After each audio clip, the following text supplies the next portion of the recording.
Just quickly, your comment on that GDP number. Obviously, as I said to Johan, disappointing on the downside at 3.2% for the second quarter. It was a kind of disappointing. As you look into the data, they're not quite as disappointing simply because some of the key sectors actually showed an improvement in growth. So I would identify manufacturing accelerated, retail activity accelerated, and you've seen a small pickup in things like transport and finance. So the headline number is perhaps, if this makes any sense, a little bit worse than what the detail really reveals.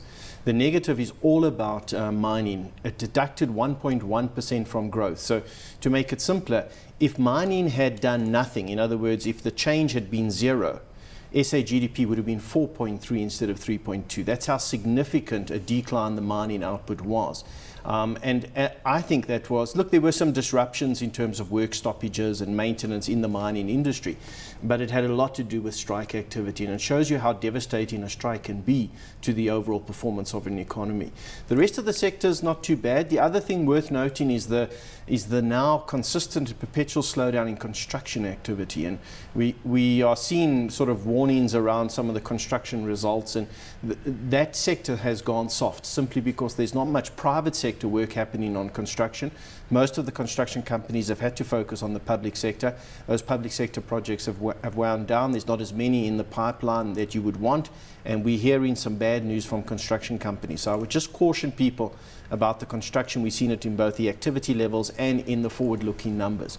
But the rest of the data, not too bad. The key data point, sorry to harp on, the key data point for tomorrow is crucial, this inflation number, because if it prints below 4%, let's say a 3.8 or a 3.9, which is not impossible, then the expectation will move more firmly towards a rate cut. The market is pricing in a rate cut. The last I looked was yesterday was a 70% chance of a rate cut. Are you in that camp?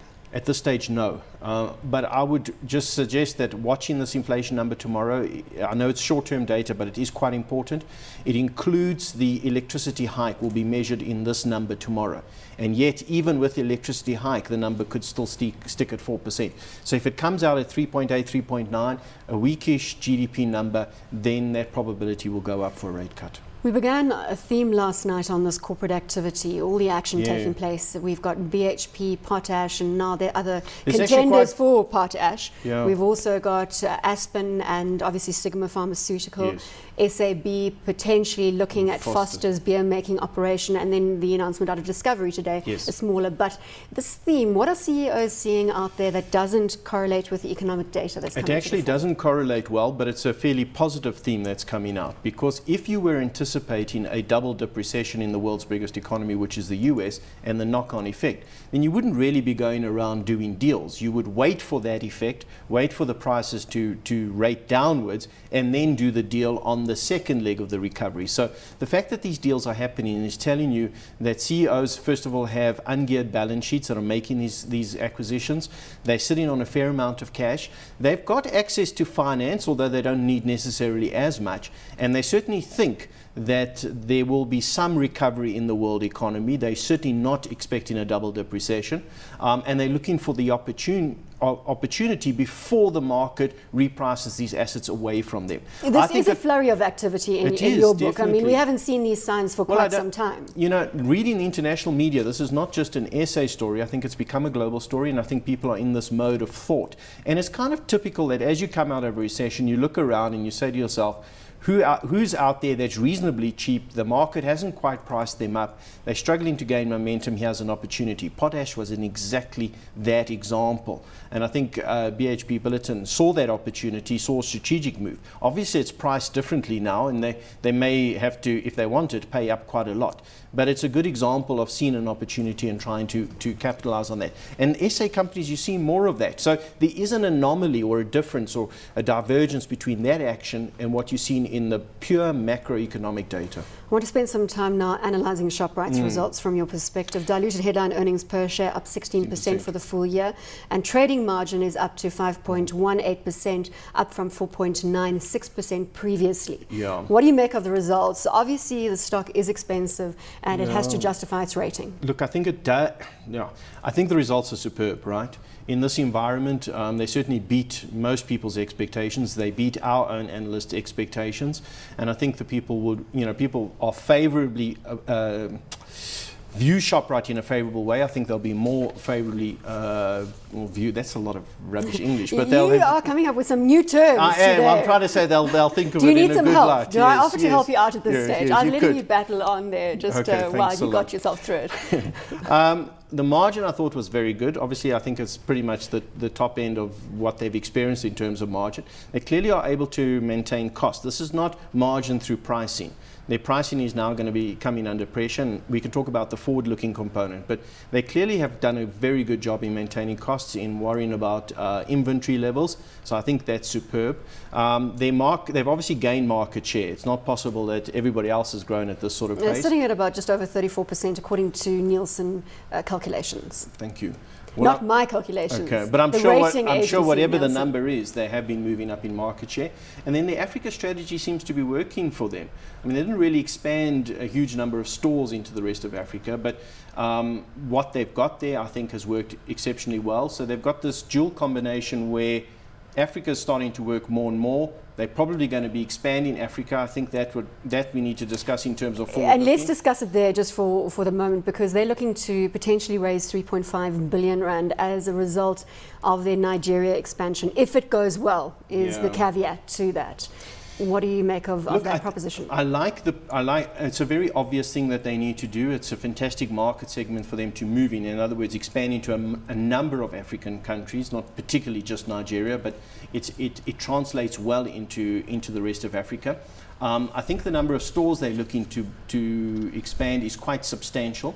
What I'd be interested to know, and maybe you can ask Whitey in the show that follows this, is how quickly they can make that expansion happen. In other words, are they looking to do these store expansions as a standalone entity where they develop the building, the complex, the commercial development, or do they need property development to take place first and then they piggyback on the back of that?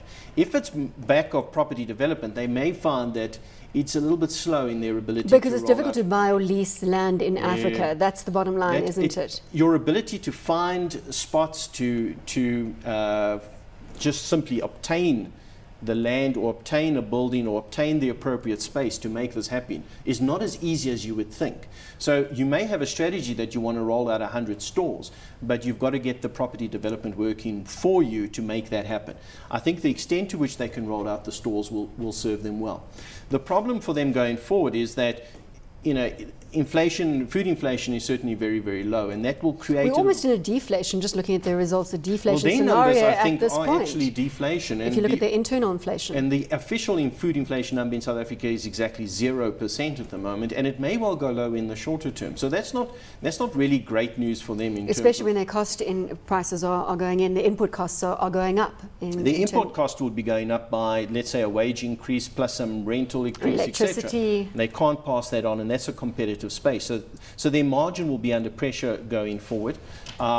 And obviously, the market segment that they would trade in, or their customer base, would be fairly price sensitive. It's not as if this is Woolworths, right, where you can go and try and push some of those costs on, irrespective of food inflation. You can't do that in this space. So I think going forward, they're going to struggle a little bit with margin. They can obviously keep their costs under control, but they're going to find that that component is a little bit under pressure. And so I think it's going to come down to how well they can roll out their Africa expansion. The stock is expensive. And it's all about the Africa expansion in terms of the stock rating. Yeah, it's about that. It's the blue sky into Africa. And then on the side is the Walmart thing, which is another question I'd like to hear what Whitey has to discuss. Obviously he won't, but it's given this theme that we talk. You're going to make me ask him Yes, when he's going to say I can't answer that question. For sure, but maybe it's the way in which he answers. All right, it. I'll try and put one past the him. theme is quite important because we've got this knocking around in terms of corporate action in our market globally. Africa is in play, there's no doubt. I mean, HSBC is a good example of that. So Walmart, it would be a good time for them to look at it. Shoprite's been mentioned. Are there further discussions? Maybe Massmart's been mentioned. So there are some interesting dynamics going forward. Unfortunately, I think the stock is quite expensive. There may be better opportunities. I think it justifies its premium, but are you going to get much more out of it? Well, I'll be sure to